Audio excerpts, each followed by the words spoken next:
Olá, amigas e amigos do Centro Espírita Lados Humildes. É com muita alegria que aceitamos o convite generoso do Neto para discorrer sobre o Evangelho de hoje, 25 de maio de 2020, cujo título é: Se alguém vos bater na face direita, apresentai-lhe também a outra. Antes que possamos tecer as nossas considerações, refletir sobre a mensagem que Kardec insere em O Evangelho segundo o Espiritismo, capítulo 12, Amai os vossos inimigos, itens 7 e 8, se alguém vos bater na face direita, apresentai-lhe também a outra. Rogamos a Deus, ao Cristo, aos benfeitores espirituais que muito nos amam e que nos inspiram, que possam conduzir as nossas palavras, a fim de que elas tragam alento, esperança, estímulo, inspiração a todos nós que desejamos sinceramente converter as inferioridades que ainda possuímos em virtudes, em ações genuínas no bem. Que o amor de Deus nos envolva, que a sua misericórdia nos banhe, que possamos ser instrumentos de Deus para o entendimento eficaz, eficiente das palavras que vamos ler. Então, como dissemos, o capítulo é o 12, Amai os vossos inimigos, e os itens são o 7 e o 8. O item 7 traz a transcrição do Novo Testamento, especificamente o Evangelho de Mateus, quando Jesus afirma, vamos ler: Aprendestes que foi dito, olho por olho e dente por dente. Eu, porém, vos digo, não resistais ao mal que vos queiram fazer. Que se alguém vos bater na face direita, lhe apresenteis também a outra. E que se alguém quiser pleitear contra vós, para vos tomar a túnica, também lhe entregueis o manto. E que se alguém vos obrigar a caminhar 1000 passos com ele, caminheis mais 2000. Dai àquele que vos pedir, e não repilais aquele que vos queira tomar emprestado.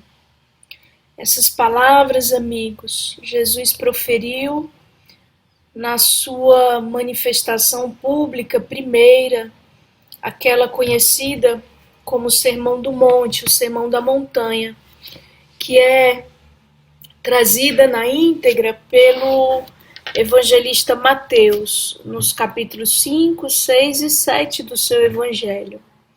Ali, Jesus traz um código de conduta, de moral, que pela sua beleza, singeleza, clareza e sublimidade, marcou não somente a tradição espiritual ocidental, como também grandes e significativos avatares, almas reencarnadas do Oriente, a ponto de Gandhi dizer que se toda a tradição espiritual humana se perdesse, se todos os escritos fossem destruídos e restasse apenas o Sermão da Montanha, na realidade nada se perderia. O Sermão da Montanha, ele inicia com as bem-aventuranças, após o que Cristo convida-nos a sermos o sal da terra, Na realidade, ele afirma que nós somos o sal da terra e que devemos, portanto, salgar, dar sabor, conservar também, que essa é a função do sal, impedir que se corrompam as substâncias, os alimentos, aquilo que nutre. E que somos a luz do mundo, afirma ele também, e convida-nos que brilhe a nossa luz, não para a glória própria, mas para a glória do Pai que está nos céus. A partir daí também ele discorre sobre a lei antiga, exarada por Moisés, e vai fazer várias alusões ao Decálogo, aos 10 mandamentos, repetindo as palavras do Decálogo, aditando a penalidade que o judeu de então sofreria ao infringir aquela lei dos 10 mandamentos, mas aditando a lei agora de que ele, Jesus, está investido, da qual ele é portador. Então, por exemplo, neste capítulo, ele diz assim: ouvistes o que foi dito aos antigos, amarei vosso próximo e odiarei os vossos inimigos. Eu, porém, vos digo, amai os vossos inimigos, orai por aqueles que vos perseguem e caluniam. Então Jesus vem sempre neste discurso do Sermão do Monte, contrapor uma instrução já conhecida dos judeus de então, a instrução que ele institui, que é calcada basicamente no amor. E é nesse contexto que ele nos diz isso. Aprendestes o que foi dito, olho por olho, dente por dente. Eu, porém, vos digo, não resistais ao mal que vos queiram fazer. Que se alguém vos bater na face direita, lhe apresentai também a outra. E que se alguém quiser pleitear contra vós para vos tomar a túnica, também lhe entregueis o manto. Além de entregar a túnica, devemos entregar também o manto. Se alguém vos obrigar a caminhar 1000 passos com ele, caminheis mais 2000. Dai àquele que vos pedir, e não repilais aquele que vos queira tomar emprestado. Então é um desafio, né? São várias instruções, mas a única que Kardec comenta detalhadamente é essa de se alguém vos bater na face direita, apresentar-lhe também a outra. Será que o convite de Jesus era para que fôssemos covardes? Vamos ver o que Kardec nos orienta a respeito. Ele vai dizer assim: os preconceitos do mundo sobre o que se convencionou chamar ponto de honra produzem essa suscetibilidade sombria, nascida do orgulho e da exaltação da personalidade, que leva o homem a retribuir injúria com outra injúria. Esse trecho me faz lembrar o capítulo 17, também do Evangelho segundo o Espiritismo, no qual Kardec dá o título Sede Perfeitos. Esse é o título do capítulo 17.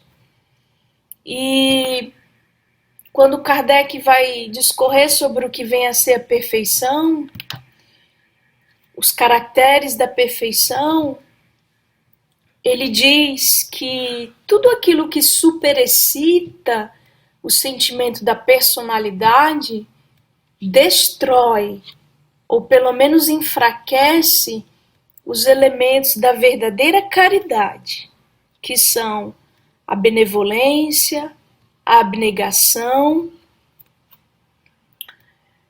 e o devotamento. Então, amigos, tudo aquilo que superexcita em nós, que sobrecita esse sentimento de personalidade, não é? Que os psicólogos denominam como ego, o sentimento da própria personalidade exacerbado, é a egolatria e o egoísmo. Tudo isso vem diminuir ou enfraquecer, segundo Kardec, os elementos da verdadeira caridade. Então, a caridade bem sentida e bem compreendida e exercitada, ela pressupõe necessariamente uma visão adequada da própria personalidade, do eu, do ego, da individualidade que interage em sociedade com os demais, mas que não tem direito acima dos direitos dos demais. Mas mais que isso, no âmbito das conquistas que possam nobilitar o ser, torná-lo mais nobre e rico de virtudes, é compreender que há um escolho, um obstáculo à nossa ascensão e mesmo à nossa sintonia com os espíritos elevados e ao pleno exercício da caridade aqui, que é a importância exagerada que nós costumamos dar à nossa própria personalidade, não admitindo comparações que possam nos rebaixar, não admitindo muitas vezes críticas que possam construir e auxiliar-nos a nos elevar, porque não admitimos muitas vezes sermos criticados. O orgulho é tamanho em nós, não raro, que nos coloca uma venda nos olhos, e qualquer que seja aquele que possa trazer às nossas vistas o conhecimento de uma falha nossa, de algo que precisa ser retificado, corrigido, é visto como um inimigo, como um contendor, como alguém que nos quer mal. Então é difícil lidar com o orgulho que nos cega e, não raro, coloca-nos como pessoas inalcançáveis e inatingíveis, donos e senhores da razão absoluta.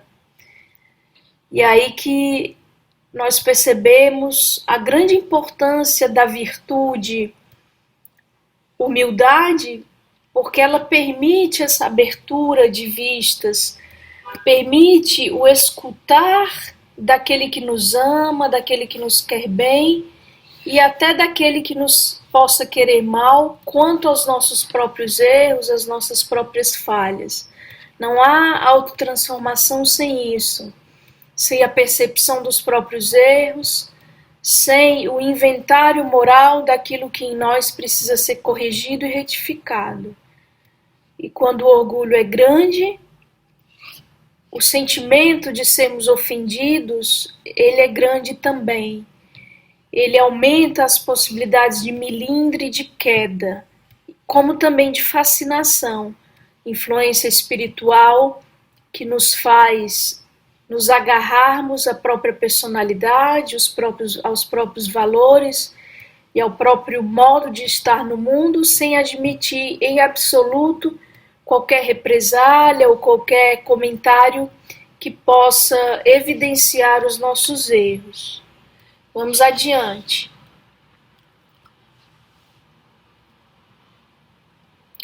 Por isso é que a lei mosaica prescrevia olho por olho, dente por dente, de harmonia com a época em que Moisés vivia. Veio o Cristo e disse: retribuí o mal com o bem. E disse ainda: não resistais ao mal que vos queiram fazer. Se alguém vos bater numa face, apresentai-lhe a outra. Não está no nosso controle, no nosso poder, impedir que quem quer que seja nos faça o que quer que seja. Alguém que decida nos fazer mal e deliberadamente dedique-se a tal, nos fará mal. Agora, o que está no nosso poder é decidir a nossa reação a esse mal que alguém decide endereçar a nós. Alguém pode decidir endereçar a nós alguma maldade, seja por atos, por palavras, por pensamentos, por vibrações, até com o nosso desconhecimento. Mas a única coisa que nos compete, que nos cabe, que está ao nosso alcance, é a forma como reagimos ao mal que nos chega. Podemos escolher beber a taça de veneno que nos é ofertada ou escolher não ingerir esse veneno. Como assim? Podemos escolher nos contaminar com o mal que nos endereça, que chega a nós, ou escolher dar uma resposta diferente. Mas para que a resposta seja diferente, é necessário esforço, e um esforço sacrificial muitas vezes. Porque o mais fácil é responder a algo na mesma sintonia. O mais fácil é estabelecer a sintonia que já está posta, a do mal que nos advém, que nos chega. Isso é o mais fácil, porque para isso é preciso não fazer esforço nenhum, nada, zero esforço. E aí nós entramos facilmente naquela sintonia, porque é esta que nos bate a porta, e podemos ter uma reação similar ou pior, a depender do nosso nível evolutivo mesmo, dos esforços que empreendemos para a autotransformação. Agora, dar a resposta conforme o convite do Cristo, que é oferecer a outra face, é sintonizar com outra faixa, é dar em resposta uma situação completamente diversa e reconfigurada, exige esforço. Exige o esforço de vencer o culto à própria personalidade. Aí lembremos Kardec ainda uma vez. Tudo aquilo que superexcita a própria personalidade destrói ou enfraquece os elementos da verdadeira caridade, que são a benevolência, a abnegação e o devotamento. Ao orgulhoso, este ensino parecerá uma covardia, porquanto ele não compreende que haja mais coragem em suportar um insulto do que em tomar uma vingança. Então, repito, o insulto, ele não está no nosso poder evitar, porque alguém pode decidir nos insultar, nos fazer qualquer mal. A coragem é a de sobrepor-se aos próprios vícios, egoísmo e orgulho, e reagir, responder de maneira diversa da sintonia suscitada por aquele mal feito a nós mesmos. Né? Quem tem plena consciência do que é, não se atinge, não se permite atingir ou não se sente atingido por uma ofensa a si endereçada. Se alguém julga ofender-me dizendo algo negativo de mim, há duas opções. Ou o que essa pessoa diz a meu respeito é uma inverdade, uma mentira, uma calúnia. Nesse caso, não tem por que eu sentir-me ofendida, uma vez que não é verdade o que está sendo posto ou endereçado a mim. Quando eu tenho plena consciência do que sou ou de como estou, não devo me ofender com aquilo que é mentira ou que é inverdade. E se for verdade aquilo de que me acusam, também não devo me ofender. Devo olhar para a verdade do fato, da crítica e transformar-me. Agora, qual é a dificuldade nossa? É lidar com o nosso orgulho, com o próprio orgulho. Porque o orgulho, ele não permite. Se eu sei que eu não sou aquilo de que me acusam, o orgulho faz com que eu me sinta ofendido por ter sido acusada, sem ser. Porque eu não quero que as pessoas pensem que eu sou aquilo que eu não sou. Então eu estou muito mais incomodada com o que os outros dizem, com a opinião deles a meu respeito, com o que de fato eu sou, não é? E quando é verdade, nós não devemos temer o desvelamento da verdade, mas o nosso orgulho se sente atingido, porque não raro queremos parecer o que não somos.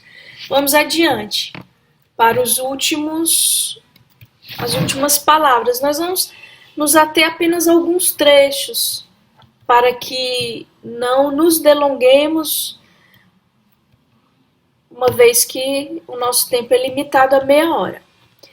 Dever-se-á, entretanto, tomar ao pé da letra aquele preceito, tão pouco quanto o outro que manda se arranque o olho quando for causa de escândalo. Então não é ao pé da letra, né? Aqui não é assim, alguém bateu literalmente numa face e eu vou agora candidamente oferecer a outra para que seja agredida. Não é ao pé da letra. O convite do Cristo é apenas simples, esse.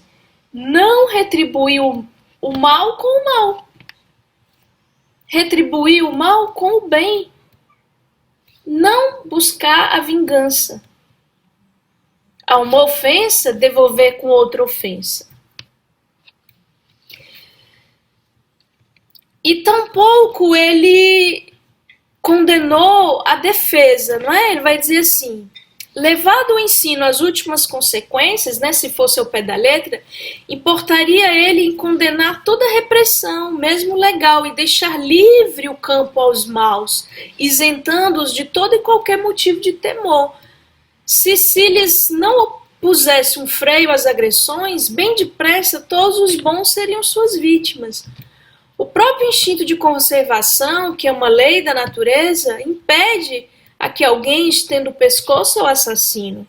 Enunciando, pois, aquela máxima, não pretendeu Jesus interdizer toda defesa, mas condenar a vingança, dizendo que apresentemos a outra face aquele que nos haja batido numa, disse sob outra forma que não se deve pagar o mal com o mal, que o homem deve aceitar com humildade tudo o que seja de molde a lhe abater o orgulho. Que maior glória lhe advém se for ofendido do que de ofender, de suportar pacientemente uma injustiça do que praticar alguma, que mais vale ser enganado do que enganador, arruinado do que arruinar os outros. É ao mesmo tempo a condenação do duelo, né? O próximo tópico nesse evangelho será os próximos, né? Vingança, ódio e duelo, salvo engano, ou vingança, duelo e ódio. Ele vai tratar do duelo também, Kardec, com o concurso dos espíritos. Condenação do duelo que não passa de uma manifestação do orgulho. Lembremos que isso foi dito no século XIX, uma época em que o duelo era uma prática comum e aceita, até recomendada na sociedade de então. Para finalizar, são palavras de Kardec, somente a fé na vida futura e na justiça de Deus, que jamais deixa impune o mal, pode dar ao homem forças para suportar com paciência os golpes que lhe sejam desferidos, nos interesses e no amor próprio. Então, a fé de que a justiça será realizada, que o mal que nos chega, ou o mal que é feito, não fica impune pela justiça de Deus. Então nós não precisamos nos arvorar em justiceiros e nos investir em juízes de nada nem de ninguém. Confiar na justiça de Deus, que dará a cada um segundo as suas escolhas, né? E seguir firmes na construção do bem em cada um de nós, em nós mesmos, no nosso íntimo. Daí vem o repetirmos incessantemente, Kardec, né? Lançai para diante o olhar. Quanto mais vos elevardes pelo pensamento acima da vida material, tanto menos vos magoarão as coisas da terra. Então, o convite final é emblemático, é sublime, é contundente, é forte. Kardec nos convida a colocar as nossas vistas, o nosso olhar, a nossa percepção ampla, observando que nós experimentamos aqui, do berço ao túmulo, é bem pouco ante a grandeza do espírito que somos, ante a grandeza da imortalidade, ante a grandeza das leis divinas. Ele próprio se colocava nesse patamar mais elevado, porque sofreu perseguição, sofreu traições em membros da sociedade parisiense que ele julgava serem amigos e que o atraiçoavam, que na frente dele o tratavam com bonomia, com benevolência, e às costas o traíam, o apunhalavam. Kardec coloca que se não fosse o ponto de vista elevado que ele se esforçava por colocar-se, ele teria sucumbido a essas traições e aos ataques, e que toda vida que ele se esforçava por sintonizar de forma elevada, ele sintonizava com os espíritos elevados e percebia cada um dos ataques, cada uma das injúrias e dos problemas como algo pequeno, como algo menor, como um espinho que apenas roça, mas não fere. Como diz o espírito Adolfo, bispo de Argel, na mensagem intitulada Duelo, nesse capítulo também. Né? Então, que possamos elevar o nosso pensamento a Deus, buscar uma sintonia elevada cotidianamente, a fim de que o mal que nos chegue não nos atinja. E mais que isso, não nos coloque numa sintonia diminuta, grosseira, inferior, na qual a exteriorização das nossas próprias fraquezas é mais fácil, é mais comum. Então nos esforcemos por estabelecer uma sintonia elevada com o nosso anjo da guarda, sobretudo. E agradecemos nesse instante a Deus pela oportunidade bendita do serviço no bem, seja ele qual for. Gratidão infinita a Deus, ao Cristo e a todos os espíritos que compõem a tarefa grande, grandiosa do Centro Espírita Lar dos Humildes.